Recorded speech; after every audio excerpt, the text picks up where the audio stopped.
ഹോളിവുഡിൽ അല്ലെങ്കിൽ മോളിവുഡിലെങ്കിലും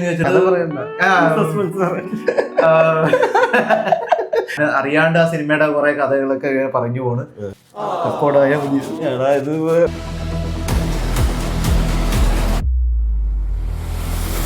so hey guys, welcome back to our channel. Mollywood Times ഞങ്ങൾ കണ്ടു വന്നിരിക്കുകയാണ്. ഒരുമിച്ചല്ല പോയി കണ്ടേ, സെപ്പറേറ്റ് ആയിട്ട് പോയിട്ട് കണ്ടേ. അതുകൊണ്ട് ഒരു ഫാമിലി റിവ്യൂവും പറയാം. പുള്ളി എങ്ങനെയാണ് നീയും പോയി കണ്ട സിനിമ? ഞാൻ ഫാമിലി ആയിട്ടാണ്. ഓക്കെ, അപ്പോൾ ഫാമിലി റിവ്യൂവും കാണാം, അല്ലാണ്ടുള്ള റിവ്യൂവും കാണാം നിങ്ങൾക്ക്. Okay, so the film is directed by Abhinav Sundar Nayak. അപ്പോൾ പുള്ളിയുടെയാണ് പടം. പുള്ളി തന്നെയാണ് ഡയറക്ഷനും എഡിറ്റിങ്ങും ഒക്കെ ചെയ്തിരിക്കുന്നത്. എഡിറ്റർ എന്നാണ് ഞാൻ റിസർച്ച് ചെയ്തപ്പോൾ അറിഞ്ഞതാണ്. ഇനിയിപ്പോൾ അതല്ലെങ്കിൽ ഡു കറക്റ്റ് മീ. പിന്നെ ഹൗ ഇസ് ദ മൂവി? എനിക്ക് ഭയങ്കര ഇഷ്ടപ്പെട്ടു. എനിക്ക് ഭയങ്കര ഇഷ്ടപ്പെട്ടു. കാരണം എന്ന് വെച്ചാൽ എൻ്റെ ലൈഫിൽ നടന്ന ഓരോ കാര്യങ്ങൾ എടുത്തു വെച്ച പോലെ ഉണ്ട്. ഓക്കെ, ആ പടം തുടങ്ങിയപ്പോൾ തൊട്ട് ഇപ്പം അഫ്കോഴ്സ് അതിനകത്ത് നസ്ലീനാണ് ഹീറോ. ഓക്കെ, അപ്പോൾ പുള്ളി വരുന്നതിന് മുന്നേ ഉള്ള ഫ്ലാഷ് ഓക്കെ സ്റ്റോറി പറയണില്ല. അപ്പോൾ അതിനകത്ത് കുറേ കാര്യങ്ങളൊക്കെ കാണിക്കുമ്പോൾ തന്നെ എൻ്റെ വൈഫ് ഇങ്ങനെ തിരിഞ്ഞു നോക്കിയിട്ട് ജോ എന്ന് പറഞ്ഞ് വിളിച്ചു. അതുപോലെ തന്നെ എൻ്റെ മമ്മി ഏടാ എന്നുള്ളത് മനസ്സിലായോ? അപ്പൊ ആ കാര്യങ്ങളെല്ലാം, അതായത് മമ്മി തിരിഞ്ഞു നോക്കിയിട്ടുണ്ടെങ്കിൽ എൻ്റെ ചൈൽഡ്ഹുഡിലുള്ള കാര്യങ്ങളായിരിക്കുമല്ലോ പ്രധാനമായിട്ടും കാണുന്നത്. ആ കാര്യങ്ങൾ എൻ്റെ വൈഫ് നോക്കിയിട്ടുണ്ടെങ്കിൽ ഇപ്പോഴത്തെ കുറേ കാര്യങ്ങളൊക്കെ ആയിരിക്കുമല്ലോ റിലേറ്റ് ചെയ്യുന്നത്. അങ്ങനെ കാരണം നിങ്ങൾക്ക് എൻ്റെ ചാനലും ഈ ഒരു ചാനൽ മാത്രമല്ല, എനിക്ക് വേറെ ഒരു ചാനലും കൂടി ഉണ്ട്. അപ്പോൾ അതിനകത്തൊക്കെ പിന്നെ ഫേസ്ബുക്ക്, ഇൻസ്റ്റ അതൊക്കെ നോക്കുമ്പോഴൊക്കെ കാണാം അതിനകത്ത് കുറേ കാര്യങ്ങളൊക്കെ ചെയ്തിരിക്കുന്നു. അപ്പോൾ അതുമായിട്ട് റിലേറ്റ് ചെയ്യാൻ പറ്റും. So how is the movie എന്ന് പറഞ്ഞാൽ അടിപൊളി പടമാണ്. അതിനകത്ത് ഇഷ്ടപ്പെട്ട ക്യാരക്ടേഴ്സ് എന്ന് പറഞ്ഞാൽ അതിനകത്ത് എല്ലാവരും അടിപൊളിയായിട്ട് ചെയ്തിട്ടുണ്ട്. ഈവൻ നസ്രീന്, പിന്നെ ആരൊക്കെയാണ് അതിനകത്ത് ആ പുതിയ മറ്റേ ആവേശത്തിലെ ചങ്ങായി, പിന്നെ മറ്റേ പേരെന്താ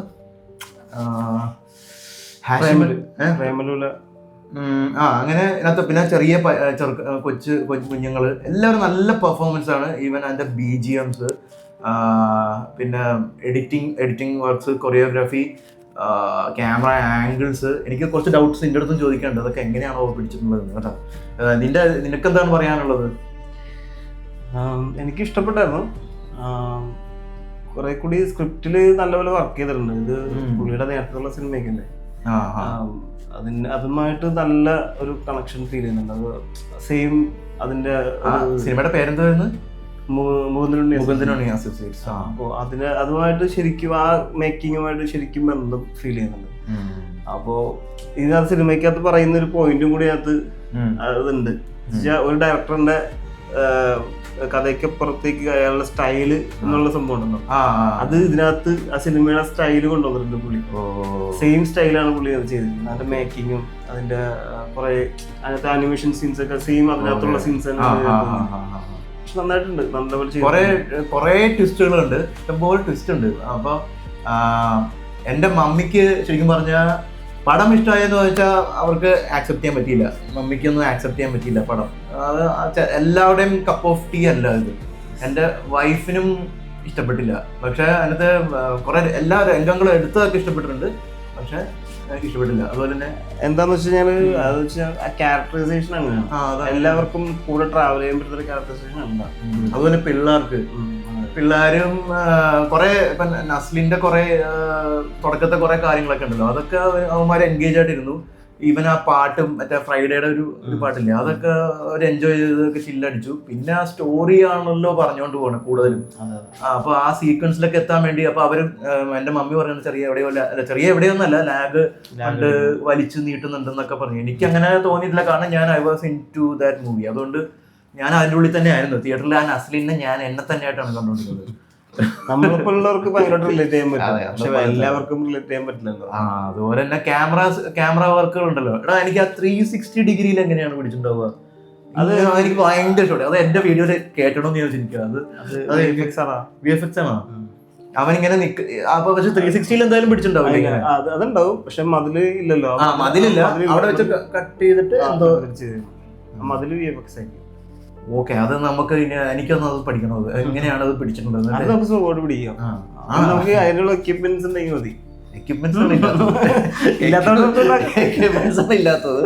നമ്മൾ ട്രൈപോഡ് വെച്ചിട്ട് ഈ പരിപാടികൾ, ട്രൈപോഡ് അല്ല ഗിംബൽ വെച്ചിട്ട് ചെയ്യേണ്ടി വരും. നോക്കാം, ഒരു എക്സ്പെരിമെന്റൽ പരിപാടി ഞാൻ ഇവനെ വെച്ച് ഓക്കെ ആണെങ്കിൽ ചെയ്യാം. ഓക്കെ. അപ്പൊ നീ പറഞ്ഞോ, ബാക്കി എന്താണ് ഇതിനെ കുറിച്ച് നിനക്ക് പറയാനുള്ളത്? എനിക്ക് പറയാനുള്ളത്, നസ്ലിൻ അത്യാവശ്യം നല്ലപോലെ ചെയ്തിട്ടുണ്ട്. പുള്ളിയുടെ ഇതുവരെ ചെയ്ത സിനിമകളിൽ നിന്ന് വളരെ ഒരു വ്യത്യസ്തത ഫീൽ ചെയ്തിട്ടുണ്ട്. എല്ലാം ഉണ്ട്, പുള്ളിയുടെ പഴയ സംഭവങ്ങളും ഉണ്ട്, വേറൊരു രീതിയിലുള്ളൊരു ആക്ടിങ് സാധനമാണ് കിട്ടിയത് ഇതിനകത്ത്. പിന്നെ ഷറഫുദ്ദീൻ കൊള്ളാം. പക്ഷെ ഷറഫുദ്ദീൻ എനിക്ക് കണ്ടപ്പോൾ ഫീൽ ചെയ്തത് മോദിനുള്ളി അസോസിയേറ്റിലെ സുരാജിന്റെ ക്യാരക്ടറിന്റെ ഒരു ചെറിയൊരു സംഭവമാണ് എനിക്ക് ഫീൽ ചെയ്തത്.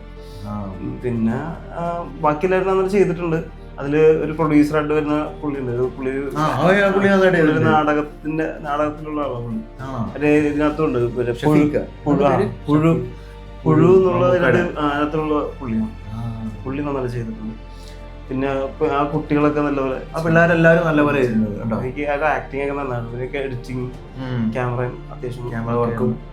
പിന്നെ ആനിമേഷൻ എനിക്ക് എന്ന് വെച്ചാൽ ഇതിന് മുന്നേ നമ്മള് മൂന്നുമണി കണ്ടപ്പോ ഭയങ്കര ത്രില്ലായിരുന്നു, രസമായിരുന്നു, നല്ലപോലെ അത് ഫീൽ ചെയ്തു. പക്ഷെ ഇതിനകത്ത് വന്നപ്പോ ഒരു പുതുമയില്ലാത്ത പോലെ ഒരു ഫീൽ തോന്നി. കാരണം അത് നമ്മൾ ഓൾറെഡി കണ്ട ഒരു സാധനം. പക്ഷെ കുഴപ്പമില്ല, അത് ഡയറക്ടർ ടച്ച് ആയതുകൊണ്ട്. ശ്രീനിവാസനും കൊള്ളായിരുന്നു. പക്ഷെ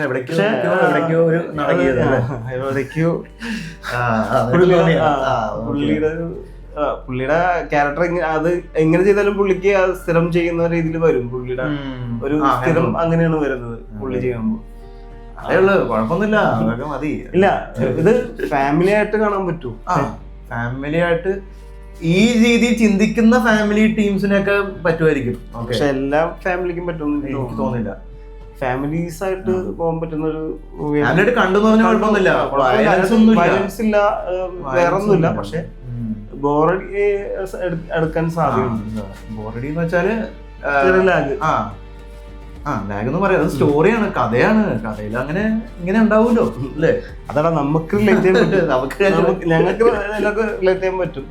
നമ്മളെ പോലുള്ള സിനിമ ഭയങ്കരമായിട്ട് ഇഷ്ടപ്പെടുന്ന, അല്ലെങ്കിൽ സിനിമയിലേക്ക് എത്തിപ്പെടാൻ ആഗ്രഹിക്കുന്ന പലർക്കും ഭയങ്കരമായിട്ട് റിലേറ്റ് ചെയ്യാൻ പറ്റും, ഭയങ്കരമായിട്ട് ഇതാക്കാൻ പറ്റും. പക്ഷെ അതിനകത്ത് പറയുന്നൊരു മെസ്സേജ് ഉണ്ട്. ആ മെസ്സേജ് സൂപ്പറാണ്. അത് ആരും ഇതുവരെ ശ്രദ്ധിക്കാത്തൊരു മെസ്സേജാണ് അത് പറയുന്നുണ്ട് അതിനകത്ത്.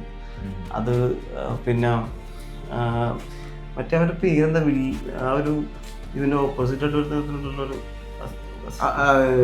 അവന്റെ പേര് പ്രേമലൂല ചെറുക്കൻ, അതന്നെ. അവനും ചെയ്തിട്ടുണ്ട്. പക്ഷെ അവന് പകരം വേറൊരാളായിരുന്നെങ്കിൽ കുറച്ചുകൂടി നല്ലതാണ്. എനിക്ക് തോന്നി ഫീൽ ചെയ്തത്.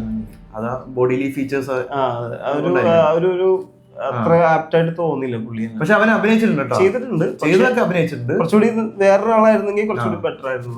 അത്രേ ഉള്ളൂ. എല്ലാം കൊണ്ടും നല്ലതാണ്. പിന്നെ നല്ലതാന്ന് പറയാൻ ഞാൻ അങ്ങനെ പറയാറില്ല. എനിക്ക് നല്ലതാന്ന് പറഞ്ഞാൽ എനിക്ക് ഇഷ്ടമല്ല. നല്ലതും ചീത്തതും ഇല്ല സിനിമയില്. അതൊരു സംവിധായകന്റെ ഒരു പോയിന്റ് ഓഫ് വ്യൂ ആണ്. ആ പോയിന്റ് ഓഫ് വ്യൂല് പുള്ളി കാണുന്ന ഒരു വിഷ്വലാണ് നമ്മൾ കാണുന്നത്. അതാണ് ഞാൻ വിശ്വസിക്കുന്നത്. അപ്പൊ എനിക്ക് അതുകൊണ്ട് നല്ലതാണ് ചീത്തതാണെന്ന് ഞാൻ പറയാറില്ല. എനിക്ക് ഇഷ്ടപ്പെട്ടു, എനിക്ക് ഇഷ്ടപ്പെട്ടില്ല. ഇത് എനിക്ക് ഇഷ്ടപ്പെട്ടു, പക്ഷെ അത് എല്ലാവരുടെയും കപ്പ് ഓഫ് ടീ ആണെന്ന് എനിക്ക് ഉറപ്പിച്ച് പറയാൻ പറ്റില്ല. ഓക്കെ, അപ്പോൾ നിങ്ങളെല്ലാവരും കേട്ടല്ലോ നമ്മുടെ റിവ്യൂ. അപ്പോൾ എനിക്ക് പറയാനുള്ളത്, നിങ്ങൾ പോയി കാണ്, നല്ല പടമാണ്. ഓക്കെ, അപ്പോൾ എന്നാൽ നമുക്ക് അടുത്ത വീഡിയോയിൽ നമുക്ക് വീണ്ടും കാണാം. Until then, bye.